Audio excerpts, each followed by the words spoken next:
आपको मालूम आपकी बीमारी क्या है? आपकी बॉडी, जिस्म, शरीर जो कि आहिस्ता आहिस्ता खत्म हो रहा है।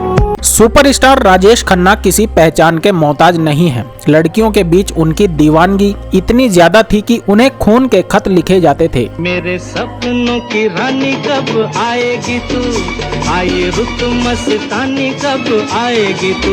और तो और लड़कियों ने तो उनकी फोटो से शादी ही कर ली थी। ये जो मोहब्बत है ये उनका है काम। लेकिन 18 जुलाई की तारीख शायद ही कोई भूल पाएगा, क्योंकि 18 जुलाई 2012 को मुंबई के लीलावती अस्पताल में राजेश खन्ना ने आखिरी सांसें ली। अंतिम दिनों में उनका स्वास्थ्य काफी ज्यादा खराब था। उन्हें बार बार हॉस्पिटल ले जाना पड़ता था। उस वक्त पूरे देश में उनके लिए दुआएं मांगी जा रही थी। आज की इस वीडियो में हम राजेश खन्ना के जीवन से जुड़े कुछ ऐसे अनसुलझे रहस्यों से पर्दा उठाने वाले हैं जिन्हें आज तक शायद आप नहीं जानते होंगे, और साथ ही बताएंगे कि डिम्पल कपाड़िया से शादी करने के बावजूद ऐसा क्या हुआ कि राजेश खन्ना ने डिम्पल को घर और करोड़ों की जायदाद से बेदखल कर दिया था, और क्यों राजेश खन्ना डिम्पल के साथ अपने गृहस्थ जीवन में खुश नहीं थे। प्यार दीवाना होता है, मस्ताना होता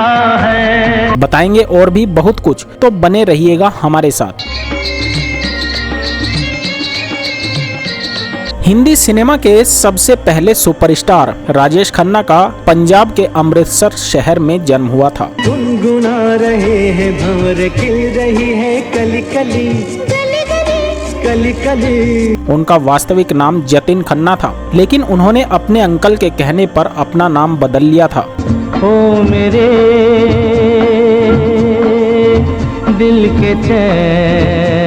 1960 और 70 के दशक में राजेश खन्ना का नाम फिल्म की सफलता की गारंटी माना जाता था। रूप तेरा मस्ताना, प्यार मेरा दीवाना। उनकी एक के बाद एक 15 सुपरहिट फिल्में हुई। इनमें फिल्म सच्चा झूठा और आनंद के लिए उन्हें सर्वश्रेष्ठ अभिनेता का फिल्म फेयर अवार्ड मिला था। कोरा कागज था ये मन मेरा, लिख लिया ना। इन फिल्मों के सुपरहिट होने के बाद उन्हें सुपरस्टार कहा जाने लगा था। राजेश खन्ना ने कुल 180 फिल्मों और 163 फीचर फिल्मों में काम किया है। 128 फिल्मों में उन्होंने मुख्य भूमिका निभाई, जबकि 22 में दोहरी भूमिका निभाने के अलावा उन्होंने 17 छोटी फिल्मों में भी काम किया था। आपको बता दें कि राजेश खन्ना के जीवन में एक दौर ऐसा भी आया जब प्रशंसक इतने ज्यादा प्रभावित थे कि उन्होंने राजेश खन्ना के नाम पर अपना नाम रखना शुरू कर दिया था। दरअसल हम बात कर रहे हैं 1969 से 1975 के बीच की।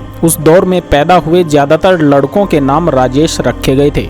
एक अजनबी हसीना से यूं मुलाकात। सिने जगत के लोग राजेश खन्ना को प्यार से काका कहकर पुकारते थे। उन्होंने संघर्ष के दिनों में भी अपनी रहीशी को कम होने नहीं दिया। कुछ तो लोग कहेंगे लोगों का काम। उस दौर में वो महंगी कार से फिल्म निर्माताओं के यहाँ जाया करते थे, जब किसी के पास भी ऐसी कार नहीं हुआ करती थी। हालांकि फिल्म हिट होने के बाद उनके जीवन का संघर्ष कम हो गया और उन्हें सुपरस्टार माना जाने लगा। उन्हें लंबे समय तक लोकप्रियता नहीं मिली, लेकिन उनके जैसी लोकप्रियता किसी और ने कभी हासिल भी नहीं की। गजरा लगा के, गजरा सजा के, बिजुरी गिरा के जइयो ना।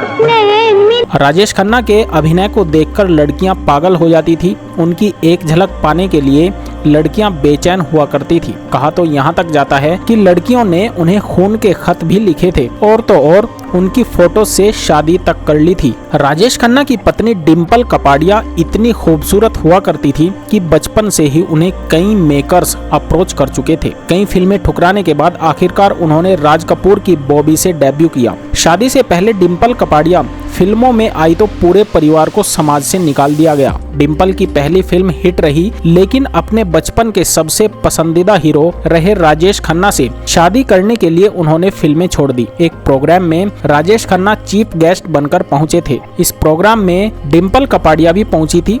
डिम्पल को क्लब में देखकर राजेश उनके दीवाने हो गए। वहीं दूसरी तरफ डिम्पल बचपन से ही राजेश खन्ना की बड़ी फैन थी। दोनों की चंद मुलाकातें हुई और फिर प्यार हो गया। राजेश खन्ना ने डिम्पल को शादी का प्रस्ताव दिया तो उन्होंने भी बिना समय गंवाए हामी भर दी। ठीक इसी समय डिम्पल और ऋषि कपूर की नजदीकियां भी चर्चा में थी। ऋषि ने डिम्पल को एक अंगूठी दी थी। जैसे ही राजेश को ये बात पता चली तो उन्होंने डिम्पल से प्यार साबित करने के लिए अंगूठी निकालकर फेंक देने को कहा। डिम्पल ने तुरंत समुद्र में अंगूठी फेंक दी। दोनों ने 27 मार्च 1973 में शादी कर ली थी। उस समय राजेश 30 और डिम्पल कपाड़िया 15 साल की थी। शादी के पहले ही साल डिम्पल ने बेटी ट्विंकल को जन्म दे दिया और 1977 में दूसरी बेटी रिंकी को जन्म दिया। देखते ही देखते राजेश और डिम्पल के रिश्ते में दरार आने लगी। राजेश और टीना मुनीम के अफेयर की खबरें उड़ी तो झगड़ों की कोई सीमा नहीं रही। आखिरकार 1982 में डिम्पल राजेश खन्ना को छोड़कर अपनी दोनों बेटियों के साथ घर लौट आई। बॉलीवुड के पहले सुपरस्टार राजेश खन्ना अपने पीछे करोड़ों की संपत्ति छोड़ गए हैं। उनकी वसीयत में पूरी संपत्ति उनकी दोनों बेटियों ट्विंकल खन्ना व रिक्की खन्ना के नाम पर है। खास बात यह है कि पूर्व पत्नी और अंतिम समय में